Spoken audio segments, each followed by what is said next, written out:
আল্লাহর ওলিরা আল্লাহকে ডাকার সময় যদি বাটপার বলে ও সম্বোধন করে তাও নাকি আল্লাহ তাআলার ভালো লাগে। বাবা শাহালি যদি আমাকে জাহান্নামে নেয় আমরা জাহান্নামেই যাবো। আপনারা আল্লাহর গোলামি করে জান্নাতে যান, আমরা যাবো না, আমরা শাহালির লগে থাকুম। এবং রাসূলকে গালি মন্দ করলো, বুঝে না বুঝে করলো, এতে। আসসালামু আলাইকুম ওয়া রাহমাতুল্লাহ। আলহামদুলিল্লাহি ওয়াহদা ওয়া সালাতু ওয়া সালামু আলা মান লা নাবিয়্যা বাদা, আম্মা বাদ। সম্মানিত দর্শক মণ্ডলী, আপনাদের সামনে একটি গুরুত্বপূর্ণ কথা উপস্থাপনা করার জন্য চেষ্টা করেছি। সেটা হচ্ছে যে কোনো এক ভণ্ড সে বলছে যে আল্লাহকে মেনে আমরা জান্নাতে যেতে চাই না, আমরা অমুক পীরকে মেনে জাহান্নামে যদি যাই জাহান্নামে যাব। এইভাবে এই বাংলাদেশের মাটিতে যে তারা ফিতনা সৃষ্টি করছে, আসলে এটা মারাত্মক।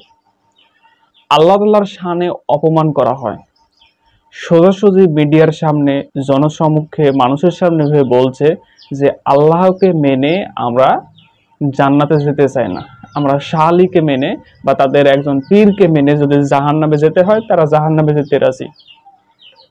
যে দেশে 90% মুসলিম বসবাস করে সে দেশে এই ধরনের ভণ্ডামি কথাবার্তা বলে তারা বেঁচে থাকে কিভাবে?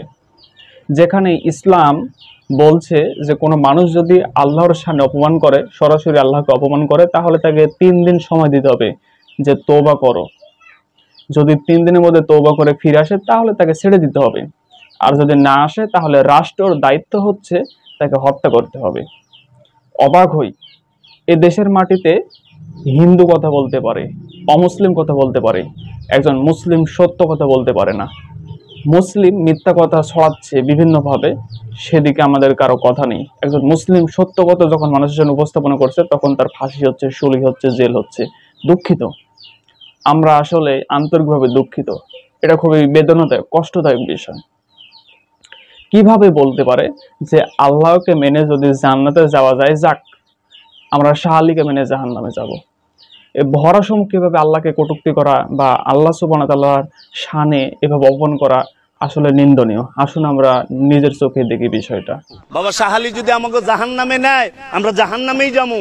আপনারা আল্লাহর গোলামি করে জান্নাতে যান, আমরা যাবো না, আমরা শাহালির লগে থাকুম। যারা আল্লাহর গোলামি করে এরা যায় দেখেন গা মানুষের কাছে বাসে টাকা চায়, লঞ্চে টাকা চায়, গোলামি করে আল্লাহর মাল চায় বাসে।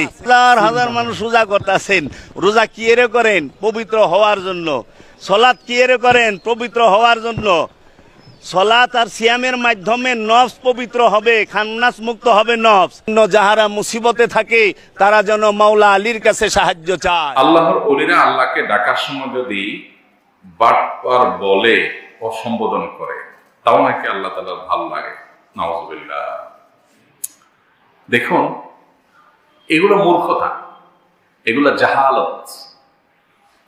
আপনি আল্লাহকে গালি দিবেন আর আল্লাহ তাআলার কাছে এটা ভালো লাগবে, এটা আপনি কিভাবে চিন্তা করতে পারেন? আল্লাহ রাব্বুল আলামিনকে গালি দিতে পারে সে সমস্ত মানুষরা যারা আল্লাহর প্রতি ঈমান নাই, বিশ্বাস নাই, কাফের।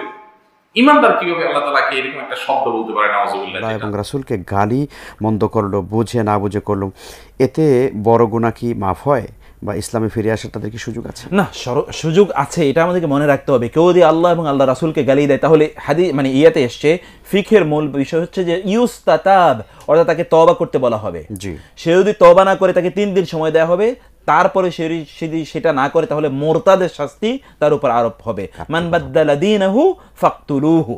কেউ যদি তার দিনকে এরকম বদল করে, তাবদীল করে, মুরতাদ হয়ে যায়, তাহলে তার জন্য শাস্তি হচ্ছে মৃত্যুদণ্ড। এটা অবশ্য রাষ্ট্র কায়েম করবে, that is a different issue.